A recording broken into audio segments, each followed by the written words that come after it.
میرے دوستوں اور ساتھیوں،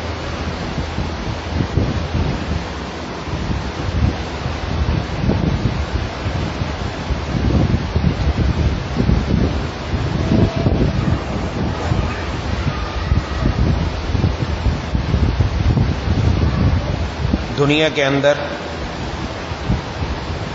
ہر انسان ہر وقت خوش نہیں رہ سکتا،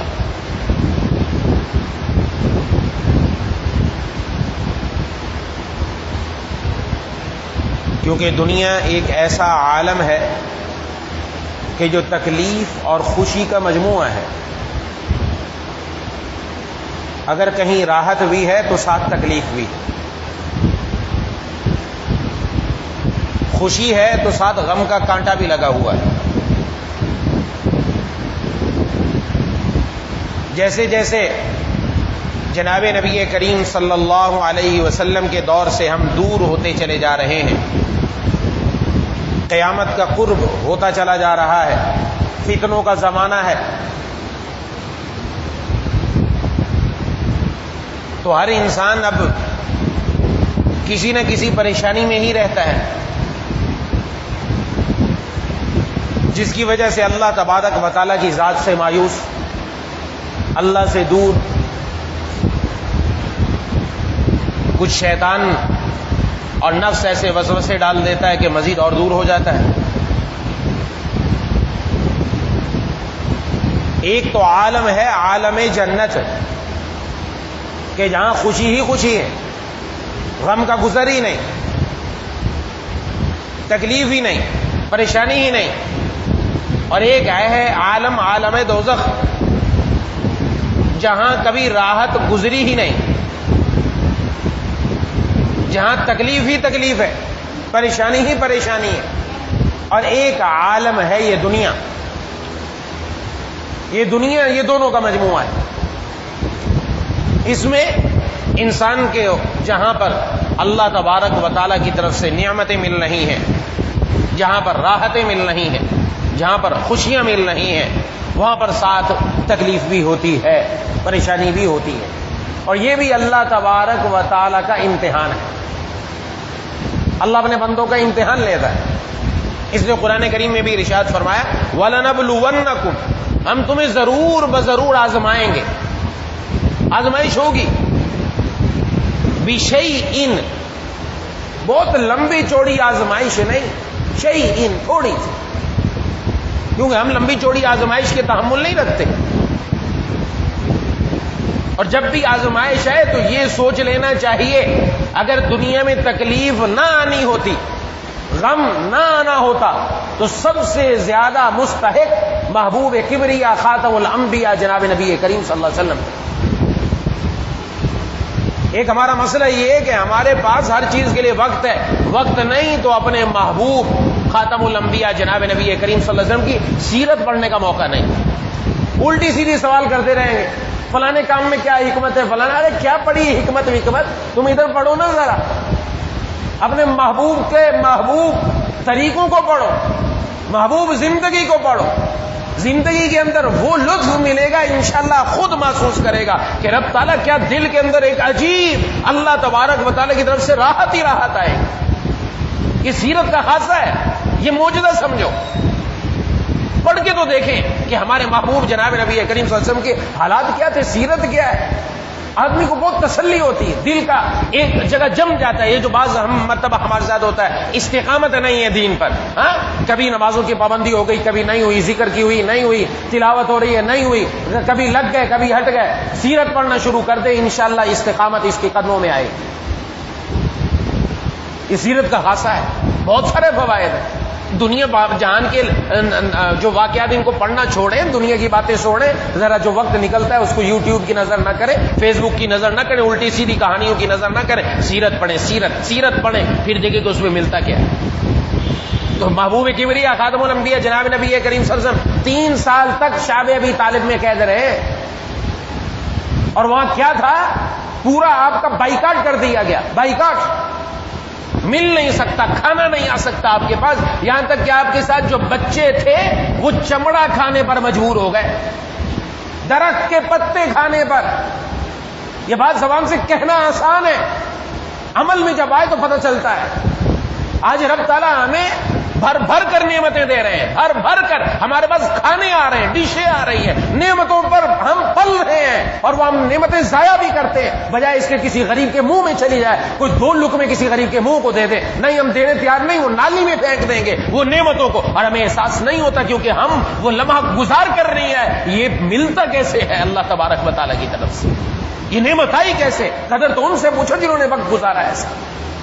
خدا کے لیے اس کو بھی سمجھیں، نعمت ضائع مت کرو، کھانا گھر میں زائد ہے بچ گیا کسی غریب کو دے دو، اس کا بھلا ہو جائے۔ کتنے ایسے لوگ ہیں جو سوکھی روٹیاں لے جا کر گھروں میں انہیں کو پانی لگا کر گرم کر کے انہیں کے ساتھ اپنا معاملات پورے کر رہے ہیں۔ آج کل حالات ایسے ہیں، دیکھیں ہم سفید پوش لوگ، ایسے لوگوں سے میں واقف ہوں، بتاتے ہیں گھر میں نہیں ہے کچھ ان کے، وہی سوکھی روٹیاں لے جاتے ہیں جو جا کر اس کو گرم کر کے اور اسی کو اپنے بچوں کو دے رہے ہیں۔ کیا کریں، ہمیں تو مل رہی نا نعمت۔ تو جناب نبی کریم صلی اللہ علیہ وسلم کی سیرت پڑھیں، پتہ چلے یہ وقت گزرا، کیا آپ کے اوپر تکلیفیں آئی ہیں، تو پھر میں اور آپ کیا ہیں، اس لیے وَلَنَبْلُوَنَّكُمْ، ہم تمہیں ضرور آزمائیں گے، یہ آزمائش آئے گی۔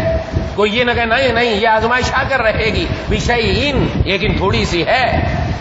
اور کیا آئے گی آزمائش؟ من الخوف، بتا بھی دیا، پرچہ آؤٹ کر دیا کہ تمہارے اوپر کیا کیا آزمائش آ سکتی۔ خوف، ڈر، دشمن کا ڈر بیٹھ جائے، کسی بھی چیز کا ڈر دل پر بیٹھ گیا، خوف آ گیا۔ والجوع، بھوک آ گئی۔ بھوک کیا آ گئی کہ قحط سالی ہو گئی، بارشیں نہیں ہو رہی، پیداوار نہیں ہو رہی، بھوک ہے۔ جیسے آج کل ہم معیشی طور پر کمزور ہوتے چلے جا رہے ہیں، بہت سارے لوگ پریشان ہیں اس دور کے اندر، اس وقت کے اندر۔ وَنَقْصٍ مِّنَ الْأَمْوَالِ، مالوں کے اندر کمی، وَالْأَنفُسِ، جانوں میں کمی، وَالثَّمَرَاتِ، پھلوں میں کمی، یہ سب کمیاں یہ ہوں گی، لیکن بشر الصابرین، صبر کرنے والوں کو خوشخبری سنا دی۔ اب یہ تکلیف پریشانی آئے تو ہمیں کیا کرنا ہے؟ آئے گی ضرور، اس سے انکار نہیں، روک نہیں سکتے۔ اور دنیا کے اندر اللہ تبارک و تعالیٰ کی نعمت ہر بندے کے لیے الگ ہے۔ کوئی گھر کے اعتبار سے خوش ہے تو کوئی اور غم لگا ہوا ہے، کوئی رزق کے اعتبار سے خوش ہے تو اس کو دوسری چیز کا غم لگا ہوا ہے۔ کسی کو صحت کی نعمت ہے تو پیسہ نہیں، کسی کے پاس پیسے کی نعمت ہے صحت نہیں، کسی کے پاس اولاد کی نعمت ہے تو اس کے ساتھ 2 اور پریشانیاں ہیں، کسی کے پاس اولاد نہیں ہے، نعمت نہیں تو اللہ نے اس کے عوض میں کوئی دوسری نعمت دے رکھی، کسی کے پاس فرصت ہے یہ والی نعمت ہے تو اس کے ساتھ کوئی اور غم کا کانٹا لگا ہوا ہے۔ ہر ایک کی نعمت الگ الگ ہے۔ مجھے اور آپ کو یہ دیکھنا ہے اللہ نے جو نعمتیں ہمیں دے رکھی ہیں، ہم ان نعمتوں کو اللہ کی فرما برداری میں استعمال کریں، ان پر شکر کریں، ان نعمتوں پر شکر کرنے کی وجہ سے اللہ اور نعمتیں انشاءاللہ عطا فرمائیں۔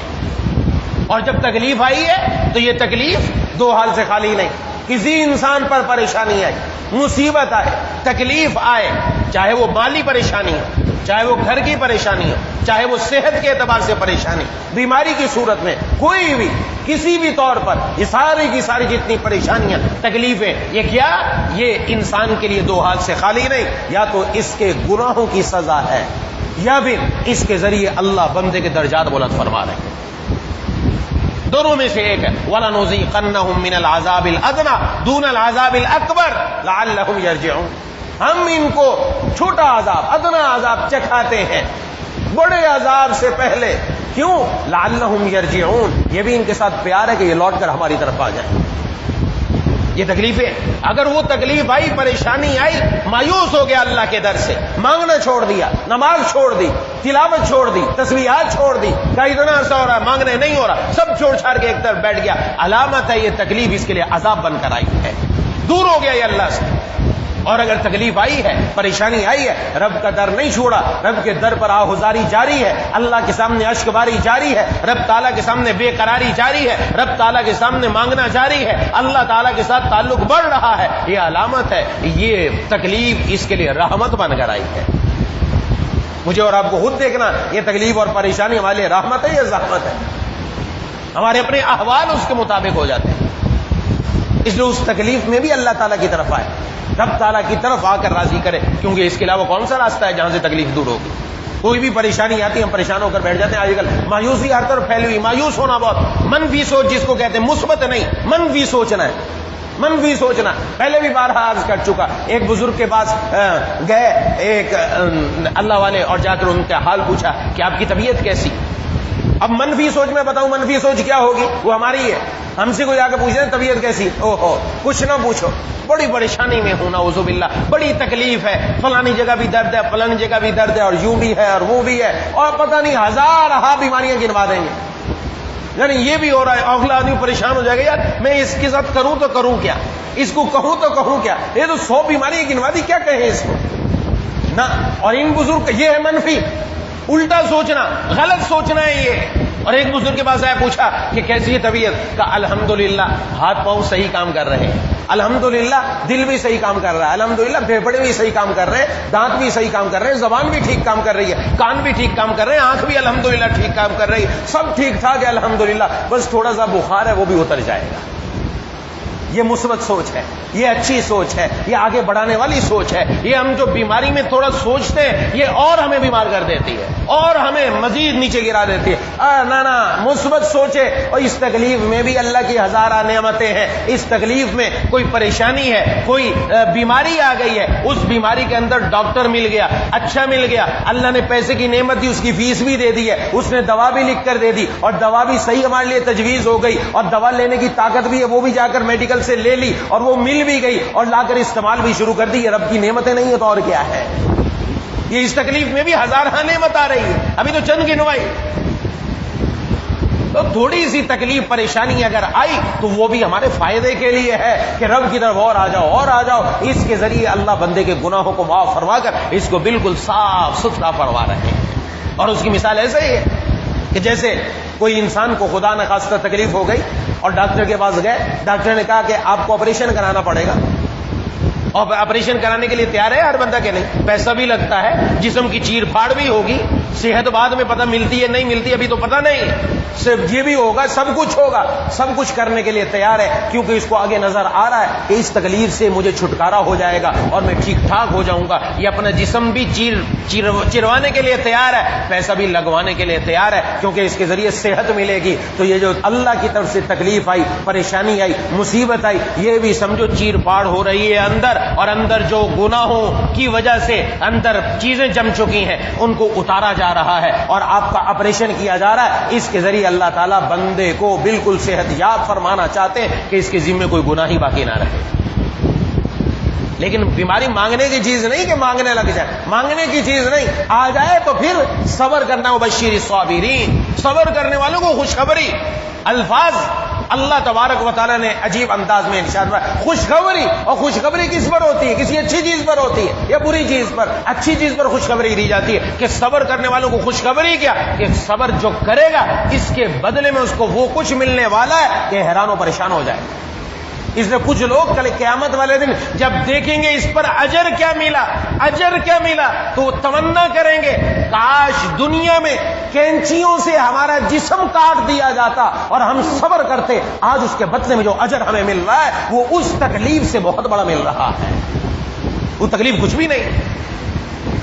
اس لیے یہ دنیا مجموعہ ہے دونوں کا. ہم میں سے ہر آدمی کوئی آدمی دنیا میں ایسا نہیں ملے گا کہ وہ چاروں طرف خوش ہو. نہیں, کسی نہ کسی جگہ غمی کا کانٹا ہے, کسی نہ کسی جگہ تکلیف ہے, مالی اعتبار سے کہیں پریشانی, کہیں صحت کے اعتبار سے پریشانی, کہیں گھر کے اعتبار سے کہیں پریشانی, کہیں اولاد کے اعتبار سے پریشانی, کہیں اپنی ملازمت کے اعتبار سے کوئی نہ کوئی تکلیف ہے. لیکن اس میں اللہ کے ساتھ اپنا تعلق جوڑے رکھنا ہے, رب تعالیٰ کی طرف آتے رہنا ہے. اور اس کو دوسری مثال سے سمجھ لیں, جیسے ایک بچہ, چھوٹا بچہ مٹی میں کھیلنا پسند کرتا ہے, گندا سندا رہتا ہے, اس کو نہیں پتا کہ میں صاف ستھرا ہو جاؤں, کہیں یہ مجھے مٹی اور دوسری چیزیں تکلیف ہو جائے گی. نہیں, ماں اس کو پکڑتی ہے کہ بیٹا نہلاؤں, تو نہانے کو پسند نہیں کرتا چھوٹا بچہ. یہ ایک خاص عمر ہوتی ہے جس میں وہ نہیں چاہتا, نہیں مجھے کھیلنے دو, مٹی وٹی ہو رہی کوئی نہیں, اس کو پرواہ نہیں. لیکن ماں زبردستی پکڑتی ہے, بچہ روتا بھی ہے, چلاتا بھی ہے, لیکن وہ پکڑ کے اس کو نہلا کر صاف ستھرا کر کے پاؤڈر لگا کے خوشبو لگا کے اچھے کپڑے پہناتی ہے, صاف ستھرا ہو جاتا ہے. ہمارے ساتھ بھی اللہ کا یہی معاملہ کہ تمہارے اندر جو گناہوں کی وجہ سے زنگ لگ چکے ہیں, اب اللہ تبارک و تعالیٰ ان تکالیف اور پریشانی کے ذریعے سے اس کو نہلانا چاہتے ہیں تاکہ یہ صاف ستھرا ہو کر باہر آ جائے. یہ چیز جب انسان کے اندر پیدا ہو جائے تو پھر انسان قدم با قدم آگے بڑھتا چلا جاتا ہے. ہماری یہ کیفیت ہے کہ تکلیف آتی ہے تو ہم بیٹھ جاتے ہیں. بیٹھنا نہیں, مثبت سوچ کر آگے بڑھنا ہے. کتنے ایسے لوگ ہیں کہ جن کو تکلیف ہے, پریشانی ہے, لیکن پھر بھی ماشاءاللہ آگے چل رہے ہیں. اس لیے یہ اپنے اندر یہ چیز پیدا ہے. ایک واقعہ لکھا ہے کہ اللہ تبارک و تعالیٰ نے ایک ہی موقع پر 2 فرشتوں کو بھیجا, ایک مسلمان کی روح قبض کرنے کے لیے اور ایک کافر کی روح قبض کرنے کے لیے. مسلمان کے دل میں تمنا تھی کہ میں زیتون کا تیل پیوں, اور زیتون کا تیل گھر میں رکھا ہوا تھا. فرشتے کے ذریعے حکم دیا اللہ تبارک و تعالیٰ نے کہ اس شیشی کو گرا دو تاکہ اس کی یہ تمنا پوری نہ ہو. گھر میں رکھی ہوئی چیز گرا دی گئی, وہ سب ختم ہو گیا. جب اس نے کہا کہ مجھے تمنا ہو رہی ہے میں پیوں, معلوم ہوا وہ تو گر گیا, سارا ختم ہو گیا. وہ تو تمنا جو اندر حسرت, وہ حسرت اندر کے اندر ہی رہ گئی. اور دوسرے فرشتے کو حکم دیا کہ وہ جو کافر ماننے والا تمنا کر رہا ہے کہ میں مچھلی کھاؤں, حکم دیا اس کے گھر میں لا کر مچھلی ڈال دو پانی میں تاکہ یہ وہاں سے نکالیں اور نکال کر اس کو پکا وکا کر استعمال کر لیں. ویسا ہی کیا گیا. اللہ تبارک و تعالی حکیم ہے, یہ ذہن میں رکھ لے. جب انسان, اللہ ہمارے مالک ہے, اللہ ہمارے مالک ہے, اور اللہ ماں سے بڑھ کر پیار کرنے والے ہیں. ماں سے بڑھ کر.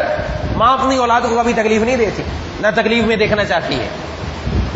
اور اللہ تبارک و تعالیٰ کا ہر فیصلہ حکمت بھرا ہوا, لیکن ہماری سوچ وہاں تک نہیں جا سکتی, یہ چھوٹی ہے. بعض لوگ جو ہے قرآن و حدیث کو اس سوچ میں تولنا شروع کرتے ہیں نا, اس لیے گمراہ ہو جاتے ہیں, پاگل ہو جاتے ہیں, خود بھی برباد, دوسروں کو بھی برباد کرتے ہیں. اس کا کام نہیں ہے, یہ نہیں سوچ سکتی حکمت خداوندی کو, اس کے اندر اتنی دسترس نہیں ہے کہ یہ سوچے اس کو, یہ چھوٹی ہے اس کے مقابلے میں. اس کے اندر نہیں آتی اللہ تعالیٰ کی حکمتیں کہ رب تعالیٰ کے ان معاملات میں کیا کیا حکمتیں پوشیدہ ہیں. اور نہ ہی ہماری ذمہ داری کہ ہم پوچھیں بتاؤ حکمت. کیوں بھائی, ایک گھر کے اندر ملازم رکھا ہے ہم نے, ایک نوکرانی رکھی ہے, اور ہم نے کہا جاؤ 10 کلو چینی لے کر آؤ, تو وہ سوال نہیں کر سکتا کیوں. اگر وہ سوال کر لے کیوں 10 کلو کیوں, آپ نے 10 کلو چائے میں ڈالنی ہے کیا, 1 کلو منگا لو, آدھا کلو منگا لو, بس کام بن جائے گا. آپ کیا کہیں گے, چل اس بات کو چھوڑ, جو تجھے کہا گیا وہ کر. نہیں, پہلے حکمت بتاؤ, حکمت بتاؤ ہمیں, تب کام کریں گے. ہم اس کو نوکری سے چلتا کریں گے. چل تو اس قابل نہیں کہ نوکر وہ ہمارا نوکری نہیں کر سکتا, بندہ اپنے رب کی بندگی بھی عقل کے ذریعے نہیں کر سکتا. یہ کہ جی حکمت بتاؤ, تو آپ راستہ پکڑو. یہ قبر میں جا کے پھر پتا چلے گا ہوا کیا ہے. ہم حکمت پوچھنے کے لیے نہیں آئے, ہم بندگی کرنے کے لیے آئے ہیں. اور بندے کا کام ہے جہاں رب کا حکم آ جائے سرے خم تسلیم کر دے, سمجھ میں آئے نہ آئے, رب میں آپ کا بندہ ہوں, آپ کا حکم ہے, اس پر میری جان بھی قربان, اس پر میرا سب کچھ قربان, لیکن میں چوں بھی نہیں کروں گا. یہ دل کے اندر کیفیت ہونی چاہیے. یہ جب کیفیت دل کے اندر آئے گی تب کام بنے گا. تو فرشتوں کی آپس میں ملاقات ہوئی, اللہ تعالیٰ سے عرض کی, اللہ سمجھ میں نہیں آیا کہ کیا معاملہ تھا. تو اللہ تبارک و تعالیٰ نے فرمایا وہ جو کافر تھا, چونکہ کافر لوگ یہ کچھ اچھے کام دنیا میں کرتے ہیں, جیسے آپ دیکھیں گے بہت ساری NGOs کام کر رہی ہیں, عیسائی NGOs کام کر رہی ہیں, بہت بھی لوگوں کی دیکھ بھال کر رہی ہیں, اچھے کام کرتے ہیں. تو اللہ تعالیٰ نے فرمایا اس کا کوئی اچھا کام تھا جس کا بدلہ ہم دنیا میں ابھی اس کو نہیں دے سکے, کیونکہ کافر ہے, آخرت میں تو کچھ نہیں ملنا. اللہ انصاف فرمانے والے کہ اس نے جو کچھ کیا دنیا میں ہی اس کا بدلہ دے دو, دنیا میں ہی اس کا بدلہ دے دو. تو اس لیے اس کی وہ خواہش پوری کر دی کہ اس کا جو ایک نیکی اس نے کر رکھی تھی, آخرت میں تو کچھ نہیں ملنا تھا, دنیا میں ہی ہم نے اس کا انعام دے دیا. اور یہ جو مسلمان تھا اس کا ایک گناہ باقی تھا جس سے اس نے توبہ نہیں کی. ہم نے اس کی اس خواہش کو توڑا کہ جو اس کی خواہش دل میں آئی تھی, اس ٹوٹنے سے اس کے دل کو تکلیف پہنچی, اس تکلیف پر ہم نے اس کا وہ گناہ معاف کر دیا تاکہ ہمارے سامنے آئے تو صاف ستھرا ہو کر آئے. اور آج ہم ان چیزوں کے پیچھے پڑے ہوئے ہیں. محبوب کبریا خاتم الانبیاء جناب نبی کریم صلی اللہ علیہ وسلم ایک مرتبہ آرام فرما رہے تھے. کس پر آرام فرمایا؟ وہ گدا بچھا ہوا ہے کھجور کی چٹائی پر, کھجور کی چٹائی پر آرام فرمایا. کون ہے؟ سرور کونین, خاتم الانبیاء ہے, محبوب کبریا, سب کے سردار. اور سر کے نیچے جو تکیہ مبارک ہے وہ کھجور کی چھال سے بھرا ہوا تھا. آج تو ہم نرم نرم گدوں پر اور نرم نرم تکیوں پر لیٹ کر اپنے محبوب کی سنتوں کو پامال کرتے. جب آپ بیدار ہوئے اٹھ کر بیٹھے تو جسم اثر پر اس چٹائی کے نشانات پڑے ہوئے تھے. حضرت عمر فاروق رضی اللہ عنہ سے برداشت نہیں ہوا کہ آپ کے جسم اثر پر چٹائی کے نشانات ہیں. تو اس لیے عرض کیا، اور جانتے تھے کہ حضور اپنے لیے کبھی دعا نہیں کریں گے، امت کے لیے کہا ہے یا اللہ یا رسول اللہ آپ اپنی امت کے لیے دعا کر دیں، اللہ ان پر دنیا کے اندر وسعت فرما دیں. اور دنیا کیا چیز ہے؟ ذہن میں یہ تھا کہ دنیا تو روم و فارس والوں کو بھی دے دی گئی ہے، مسلمانوں کو مل جائے گی، تو کیا ہوا؟ تو جناب نبی کریم صلی اللہ علیہ وسلم نے عجیب جواب دیا، فرمایا کہ اے ابن خطاب ابھی تک تم بات نہیں سمجھے. فرمایا ان کے لیے دنیا ہے اور ہمارے لیے آخرت ہے. یہ نعمتیں ان کے لیے دنیا میں دے دی گئی ان کو، اور ہمارے لیے آخرت میں نعمتیں تیار کر رکھی ہیں. یہ دنیا میں نہیں. اس لیے حضرات صحابہ کرام رضوان اللہ تعالی اجمعین بعض کا یہ معاملہ تھا، دسترخوان لگا دیا اپنی طرف سے، لیکن خود ایک طرف بیٹھ کر روتے رہے. کہیں ایسا تو نہیں کہ میری نیکیوں کا بدلہ اللہ دنیا میں دسترخوان پر مختلف نعمتوں کے ذریعے سے دے رہے. ڈر دل کے اندر خوف ہے، اور آج ہم وہ نعمتیں استعمال کرتے ہیں، اور انہی نعمتوں کو استعمال کر کے رب کی علل اعلان ببانگے دہل اللہ کے حکموں کی دھجیاں اڑائی جا رہی. نعوذ باللہ. اپنی شادیوں کے اندر، اپنی غمیوں کے اندر ہم اللہ کے حکموں کو ایسا پامال کرتے ہیں گویا ہم اللہ کے بندے ہی نہیں ہیں، ہم اس کی دھرتی پر ہی نہیں ہیں. علل اعلان کرتے ہیں ہم گناہ، علل اعلان ڈنکے کی چوٹ پر نعوذ باللہ ہو رہا ہے، اور کوئی سمجھانے والا آ جائے تو ہم سمجھنے کے لیے بھی تیار نہیں. ہے کس کے بندے؟ جانا کہاں ہے؟ کس کے سامنے جا کر جواب دینا ہے؟ اور یہ سانس کس کا دیا ہوا؟ یہ جس جسم کے ساتھ تم تڑک رہے ہو، یہ جسم کس کا دیا ہوا؟ یہ جس کے اوپر تم فخر کر رہے ہو، یہ مال کس کا دیا ہوا؟ وہ حضرات صحابہ اکرام رضوان اللہ اجمعین دل میں یہ کسک ہے، کہیں ایسا تو نہیں کہ اللہ تعالیٰ نے ہماری آخرت میں جو بدلہ دینا ہے وہ کہیں دنیا میں تو نہیں مل رہا ہمیں. تو اس لیے اگر تکلیف آئے، پریشانی آئے، تو اس پر ایسا اللہ سے مایوس نہیں ہونا، بلکہ اللہ تبارک و تعالیٰ کی طرف مزید آگے بڑھنا ہے اور اللہ سے مانگنا ہے. اور مانگنا شکر کے مواقع بارہا عرض کر رہا ہوں، یہ مانگنے کی عادت بنا لیں، شکر کی عادت بنا لیں. دیکھیں رب تعالیٰ کی نعمتیں کس طرح برستی، جب بھی آئے دل میں فوراً شکر گزار. اس لیے جناب نبی کریم صلی اللہ علیہ وسلم نے حضرت معاذ رضی اللہ تعالیٰ عنہ کو ارشاد فرمایا. حضرت معاذ رضی اللہ تعالیٰ عنہ عجیب بات ارشاد فرمائی. فرمایا اے معاذ میں تم سے محبت کرتا ہوں. انہوں نے بھی عرض کیا ہے اللہ کے رسول میں بھی آپ سے محبت کرتا ہوں. تو آپ نے اب ارشاد فرمایا کہ ہر نماز کے بعد یہ دعا مانگا کرو اللہ تبارک و تعالیٰ سے، یہ اس دعا کا اہتمام کرو. اللہم اعنی علی ذکرک و شکرک و حسن عبادتک. یا اللہ آپ میری مدد فرمائیے اپنے ذکر پر، اپنا شکر ادا کرنے پر، اور اپنی اچھی عبادت کرنے پر. کہ شکر گزاری مانگو اللہ تبارک و تعالیٰ، شکر گزاری یہ بڑی اہم چیز ہے. اور جب کوئی بھی پریشانی تکلیف آتی ہے فوراً شیطان ہاتھ سے موقع جانے نہیں دیتا. نفس ہمارا پیچھے لگا ہوا ہے، دنیا کے دو چار اور بھی لوگ آ جاتے ہیں، اور دل میں مزید مایوسی کی طرف جاتا ہے. نہ مایوس نہیں ہونا، اس میں اللہ تبارک و تعالیٰ کی طرف آنا ہے، رب سے مانگنا ہے. اس وقت اور جو نعمتیں اللہ تعالیٰ کی ہم پر برسنی ان کو شمار کرنا کہ یہ تکلیف تو ہے لیکن اس کے ساتھ اور بھی کتنی نعمتیں اللہ نے دے رکھی ہیں، اس پر شکر گزاری کریں. تو یہ والی نعمت، یہ جو تکلیف آئی ہے اس کو بھی اللہ سے عرض کر دیں کہ اللہ یہ تکلیف بھی آپ کی نعمت ہے لیکن میں کمزور ہوں، اس کو برداشت نہیں کر سکتا. آپ اس تکلیف کی نعمت کو راحت کی نعمت میں تبدیل فرما دیجیے.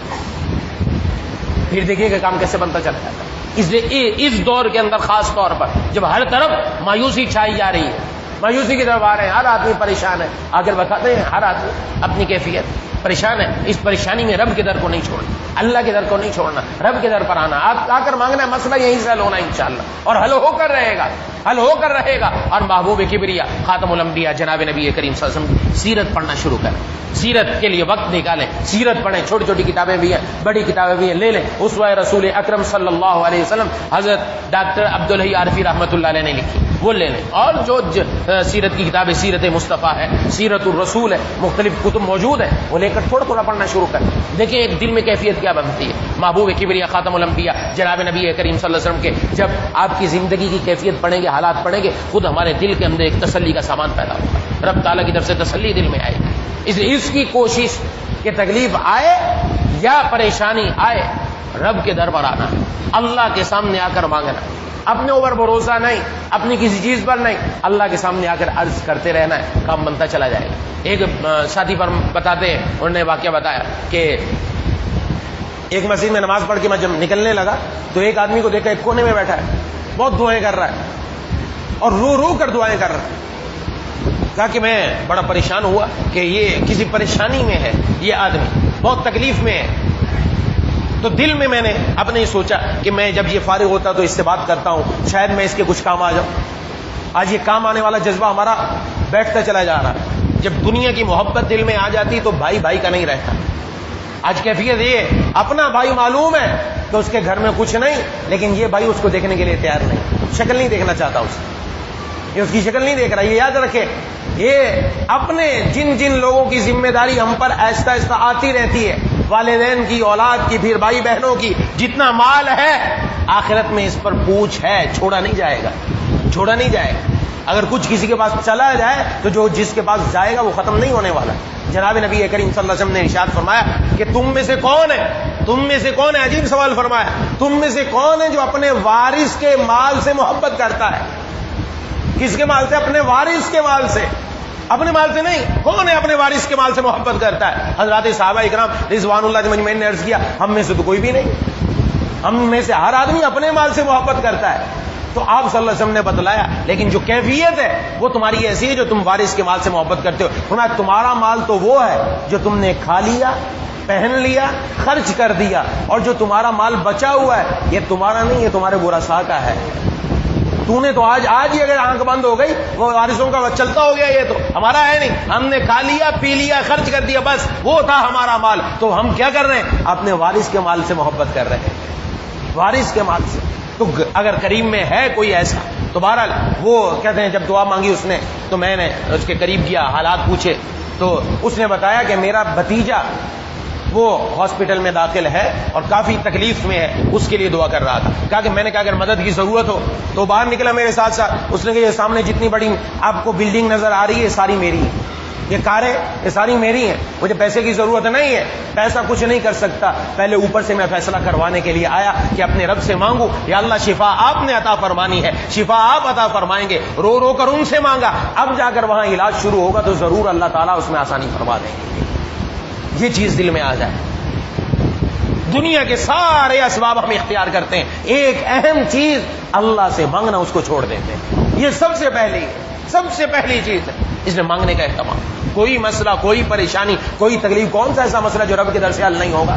بڑی سے بڑی پریشانی لے آؤ، بڑی سے بڑی چیز لے کر آ جاؤ، اور چھوٹی سے چھوٹی جو بھی ہو اس در پر آ کر مانگے، رب تعالیٰ ضرور عطا فرمانے والا. اور آج جمعے کا دن مانگنے کا دن ہے. آپ صلی اللہ علیہ وسلم نے ارشاد فرمایا ایک حدیث میں کہ جمعے کے دن ایک ایسی گھڑی آتی ہے جس میں جو دعا مانگی جائے اللہ ضرور قبول فرماتے ہیں. اور اس کے محدثین نے اس کی شرح میں لکھا کہ وہ وقت عصر کے بعد مغرب سے پہلے کا ہے، عصر کے بعد مغرب سے پہلے کا. کچھ وقت 10 منٹ 15 منٹ آ کر خوب اللہ تعالیٰ سے مانگنے کا اہتمام کیا جائے، ضرور اللہ تبارک و تعالیٰ ہر بیماری، تکلیف، پریشانی دور فرمائیں گے. لیکن وقت لگتا ہے کسی نہ کسی چیز میں. ہم نے مانگنا نہیں چھوڑنا، ہم نے ان کے در پر آ کر مانگتے رہنا ہے. مانگنا ہمارا کام ہے، آگے فیصلے کر دینا ان کا کام ہے، بس مانگنا نہ چھوڑیں. دعا ہے کہ اللہ تعالیٰ مجھے اور آپ کو ان باتوں پر عمل کرنے کی توفیق نصیب فرمائے. وآخر دعوانا الحمدللہ رب العالمین.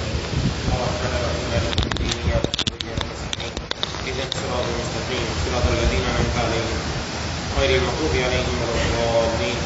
اللهم صل على سيدنا مولانا محمد وعلى آل سيدنا مولانا محمد وبارك وسلم. ربنا اغفر لنا ذنوبنا وكفر عنا سيئاتنا وتوفنا مع الأبرار. ربنا هب لنا من أزواجنا وذرياتنا قرة أعين واجعلنا للمتقين إماما. اللهم إنا نسألك رضاك والجنة. اللهم إنا نعوذ بك من سخطك والنار. اللهم ألهمنا رشدنا وقنا شرور أنفسنا. اللهم أعنا على ذكرك وشكرك وحسن عبادتك.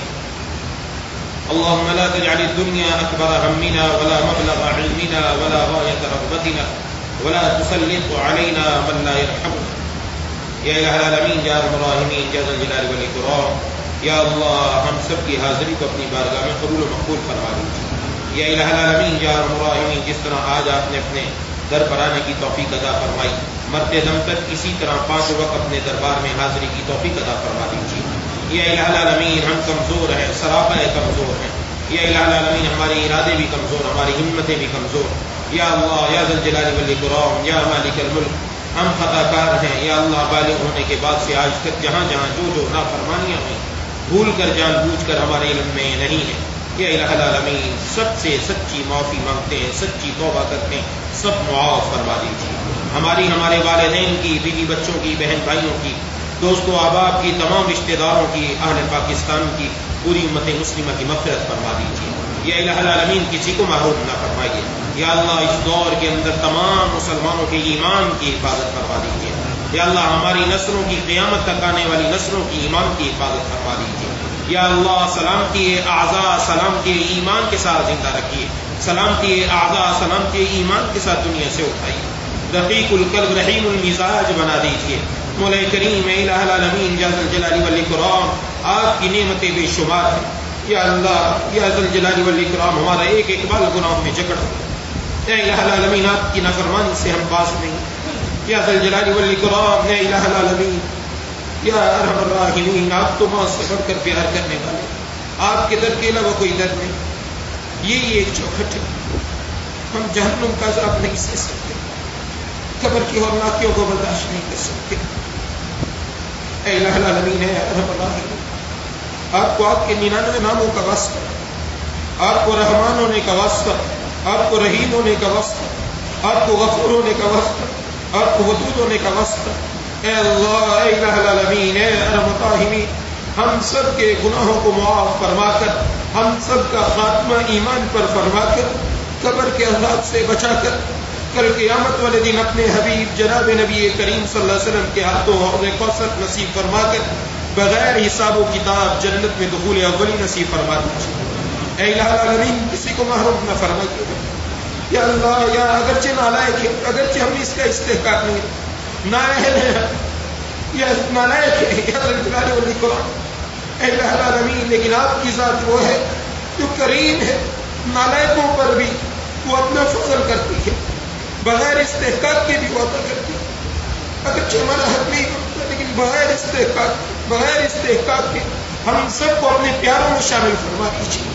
یا اللہ ہماری خوشی، ہماری غمی، ہمارا اٹھنا بیٹھنا، ہمارا چلنا پھرنا، ہماری صبح، ہماری شام، ہماری خلوت، ہماری جلوت، ہم یا اللہ سب اپنے محبوب جناب نبی کریم صلی اللہ علیہ وسلم کے طریقوں کے مطابق کر دیجیے. یا اللہ اپنے محبوب کی سنتوں کو ہمارے گھروں میں زندہ فرما دے، ہمارے جسموں میں زندہ فرما دے، ہمارے اعمال میں زندہ فرما دے. اے الہ العالمین، اے ارحم الراحمین، ہماری سوچ، ہماری فکر، ہمارے زاویہ نگاہ کو تبدیل کر دیجیے. یا اللہ سوچ، فکر اور زاویہ نگاہ دین کی طرف پھیر دیجیے. یا الہ العالمین، یا ارحم الراحمین، جتنے بھی حاضرین مجھ سے موجود ہیں جو آتے رہتے ہیں آج آ نہیں سکے، یا اللہ سب کی تمام جائز حاجات کو پورا فرما دیجیے. یا الہ العالمین، یا ارحم الراحمین، جنہوں نے دعا کے لیے کہا، کہنا چاہتے تھے نہیں کہہ سکے، امید رکھتے ہیں پیغام پہنچایا نہ پہنچ سکا، سب کو یا اللہ تمام جائز ضروریات سب کی پوری فرما دے. جو بیمار ہیں یا جنہوں نے بیماروں کے لیے دعا کے لیے کہا ہے یا پیغام پہنچایا نہ پہنچ سکا، سب کو شفاء کاملہ عاجلہ مستمرہ عطا فرما. بیماری کو یا اللہ صحت کی نعمت میں تبدیل فرما دیجیے. ہمارے دکھ کو، تکلیف کو راحت میں بدل دیجیے. ہمارے غم کو خوشی میں بدل دیجیے. مولا کریم ہماری بری تقدیر کو اچھی تقدیر سے بدل دیجیے. اے الہ العالمین، اے ارحم الراحمین، یا ذا الجلال والاکرام، قلب سلیم، فہم سلیم، عقل سلیم عطا فرما. عقل سلیم پر فضل عظیم عطا فرما. حاسدین کے حسد، شریروں کے شر، نظر بد سے ہم سب کی حفاظت کرنا. اے الہ العالمین جیسا آپ چاہتے ہیں ویسا ہم سب کو بنا دیجیے. جتنی دعائیں آپ کے محبوب خاتم الانبیاء سید الانبیاء جناب نبی کریم صلی اللہ علیہ وسلم نے فرمائی وہ سب ہم سب کے حق میں قبول فرما لیجیے. جن جن چیزوں سے پناہ مانگی ان سب سے ہم سب کو پناہ عطا فرما. ربنا تقبل منا انك انت السميع العليم وتب علينا انك انت التواب. صلی اللہ تعالی علیہ وسلم.